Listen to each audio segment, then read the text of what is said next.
అస్మద్గురుభ్యో నమః. శ్రీమతే రామానుజాయ నమః. నేటి మంచి మాట.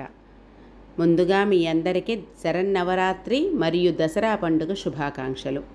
దసరా పండుగను ఎందుకు జరుపుకుంటాం అనేది తెలుసుకుందాం. హిందువుల పండుగల్లో ముఖ్యమైనది దసరా. ఈ పండుగను దశపాపహర అని కూడా పిలుస్తారు. దశపాపహర అంటే 10 జన్మల పాపాల్ని తొలగించేది అని అర్థము. ఈ దశపాపహర పదం క్రమంగా వాడుకలో దశహర అని, దసరా అని, దసరాగా మారింది.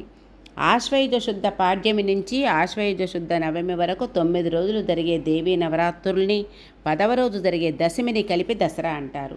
ఈ దసరా పండుగ ఉత్సవాలు దేశమంతా వైభవంగా జరుపుకుంటారు. శ్రీరాముడు లంకపై దండెత్తి రావణుణ్ణి విజయదశమి నాడే సంహరించాడు.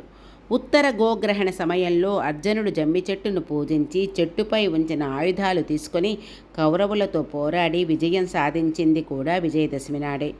పాలసముద్రం చిలికినప్పుడు ఉచ్చైస్రవం తెల్లని గుర్రము జన్మించింది కూడా ఈ పండుగ నాడే.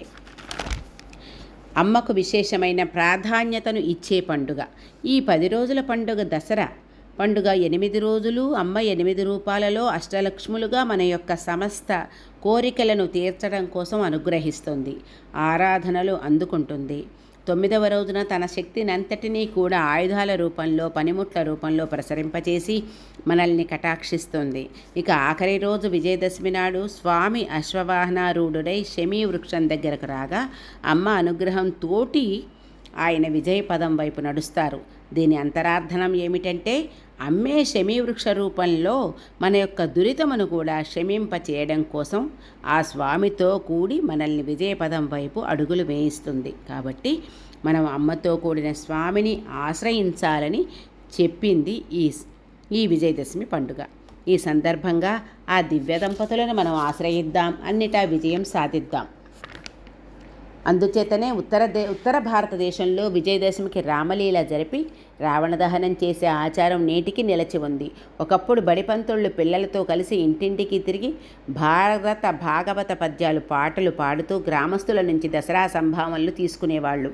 అయ్యవారికి చాలు 5 వరహాలు, పిల్లవాళ్లకు చాలు పప్పు బెల్లాలు అంటూ పాడితే గ్రామస్తులు పంతుళ్లకు డబ్బులు ఇచ్చేవాళ్ళు.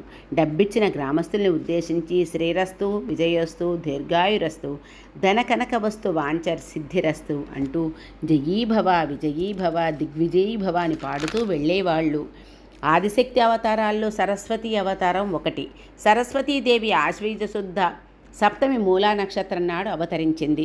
ఒకవేళ సప్తమి నాడు మూలా నక్షత్రం రాకపోతే తిథి కంటే నక్షత్రానికే ప్రాధాన్యం ఇచ్చి మూలా నక్షత్రం రోజే సరస్వతీ పూజ చేయడం సాంప్రదాయం. ఈమె చదువులకు మూలదేవత. అందుకే జ్ఞానాన్ని ఆశించే వాళ్ళంతా ఈ దేవీ పూజను తప్పక నిర్వహిస్తారు. ఈ సందర్భంలో పిల్లలు తాము చదువుకునే పుస్తకాల్ని పూజలో ఉంచి తమకు బాగా చదువు రావాలని ప్రార్థిస్తారు.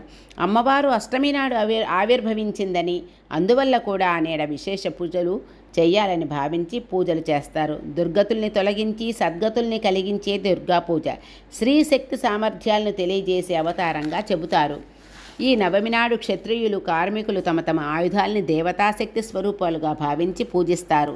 ఈ రోజున్నే భగీరథుడు దివి నుంచి గంగను భూమికి తీసుకురావడం జరిగింది. కొత్త పనులు ప్రారంభిస్తే తప్పక విజయం సిద్ధిస్తుందని పెద్దల మాట. ఈ పండుగ నాడు వర్తకులు కొత్త వ్యాపారాలు, తల్లిదండ్రులు పిల్లలకు అక్షరాభ్యాసాలు ప్రారంభిస్తారు. పూర్వం రాజులు కూడా దిగ్విజయంగా యాత్రలు విజయదశమి నాడే ప్రారంభించేవాళ్ళు.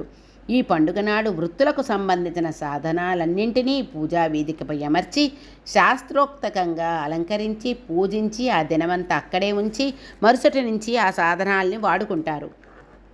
ఈ దసరా ఉత్సవాల్లో కొందరు అనేక రకాల వేషాలు వేసి ప్రజల్ని మెప్పించి వాళ్ళ నుంచి కానుకలు తీసుకుంటారు. వీటిని దసరా ఇనాం, దసరా కట్నం, దసరా మామూళ్ళని కూడా అంటారు.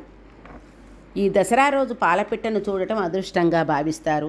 ఈరోజు శమీ వృక్షాన్ని ఆరాధన చేస్తారు. శమీ పూజ అయిన తర్వాత ఆ పత్రాలను తీసుకుని వాటిని వెండి బంగారాలుగా అంటారు, సోనా చాందీ అంటారనమాట. అవి తీసుకొని పెద్దలకిచ్చి వాళ్ళ నుంచి ఆశీస్సులు అందుకుని ఆ పత్రాలను తీసుకువెళ్ళి వాళ్ళ క్యాష్ బాక్సుల్లో భద్రపరుస్తారు.